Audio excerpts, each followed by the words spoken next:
Hi welcome to bihardigital.net। Students, railway recruitment board यानी RRB द्वारा ALP यानी assistant loco pilot के लिए आज से आवेदन लेने की प्रक्रिया प्रारंभ की जाएगी। आप bihardigital.net के माध्यम से भी डायरेक्ट लिंक प्राप्त कर आवेदन प्रक्रिया पूर्ण कर सकते हैं।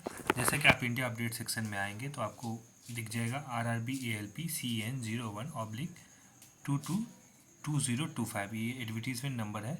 टोटल पोस्ट जो है 9970 है। आइए डिटेल में हम देखते हैं कि जोन वाइज कैटेगरी वाइज कितनी सीटें हैं और क्या एलिजिबिलिटी रहेगी।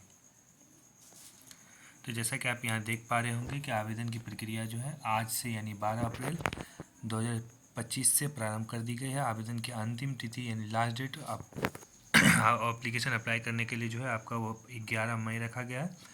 वही पेमेंट का जो है 13 मई है और करेक्शन अगर कुछ मॉडिफिकेशन गड़बड़ हो जाता है तो उसके लिए आप 14 से 23 मई का रखा गया है। वहीं आप देखेंगे एप्लीकेशन फ़ी के बारे में तो जनरल ओबीसी और ईडब्ल्यूएस के लिए 500 है, एससी एसटी और पीएच के लिए 250 है, ऑल कैटेगरी फीमेल के लिए 250 है। आफ्टर अगर आप एग्ज़ाम में अपियर होते हैं स्टेज 1 में तो UR OBC यानी जनरल ओबीसी ईडब्ल्यू का जो है 400 फीस रिफंड होंगे। वहीं एससी एसटी पीएच और फीमेल के लिए जो है कि 100% फ़ी रिफंड होगी, यानी 250 रुपये उनसे लिया जाएगा एप्लीकेशन फॉर्म भरने के दौरान। फर्स्ट स्टेज अपियर होने के बाद जो है उनको 100% रिफंड मिल जाएगा। साथ ही आप एज लिमिट देखेंगे तो एज लिमिट काउंट किया गया है 1 जुलाई 2025 से। मिनिमम एज जो है 18 वर्ष रखी गई, मैक्सिमम 30 वर्ष है। ये जनरल के लिए है, बाकी आप एज रिलैक्सेशन जो है नोटिफिकेशन में देख लेंगे, उसके रूल के अकॉर्डिंग है। वहीं आप देखेंगे जो क्वालिफिकेशन बहुत इंपॉर्टेंट है एएलपी में, क्वालिफिकेशन को लेकर यानी एलिजिबिलिटी क्राइटेरिया को लेकर हमेशा जो है स्टूडेंटों को कन्फ्यूजन रहता है। तो आप देखेंगे कि बताया गया है कि कैंडिडेट जो है वो 10th होना चाहिए। ITI में क्या है, fitter, electrician, instrument mechanic, millwright, maintenance mechanics radio and TV, electronics mechanics motor vehicle, wireman tractor mechanics, armature and coil winder mechanics, diesel heat engine और turner mechanics, refrigerator and air condition mechanics for NCVT। ये सब जो है NCVT या SCVT से affiliated संस्था से ही ITI किए हों, 10th के बाद ITI किए हों। साथ ही आप देखेंगे उसके बाद लिखा हुआ है कि जो डिप्लोमा है होल्डर हैं उनको जो बताया गया उनके लिए वो मैकेनिकल हो, इलेक्ट्रिकल हो, इलेक्ट्रॉनिक्स हो या ऑटोमोबाइल इंजीनियरिंग में हो। उसके अलावा अगर किसी ने बीटेक कर रखी है तो उनके लिए बताया गया है कि मैकेनिकल, इलेक्ट्रिकल, इलेक्ट्रॉनिक्स और ऑटोमोबाइल बीटेक इंजीनियर ही जो है इस पोस्ट के लिए एलिजिबल होंगे। आप यहाँ देखेंगे कि टोटल पोस्ट जो है 9970 है। आप कैटेगरी वाइज डिटेल में यहाँ देखेंगे तो जनरल के लिए 4086 है यानी 4086 पोस्ट है और EWS के लिए 961 है।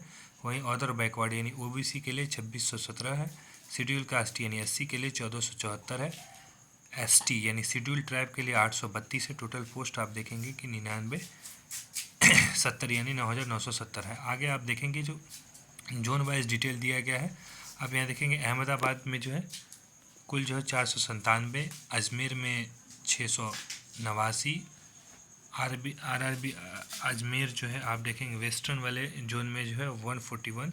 इस तरह से आप देखेंगे जोन वाइज लिस्ट है। आप यहाँ पे जाके पूरे डिटेल जोन बाय जोन देख सकते हैं। जिस भी जोन में आप ज़्यादा कंफर्टेबल होंगे या जिस जोन में आपको ज़्यादा सीट लग रही हो आप अपने अकॉर्डिंग जोन चूज कर सकते हैं।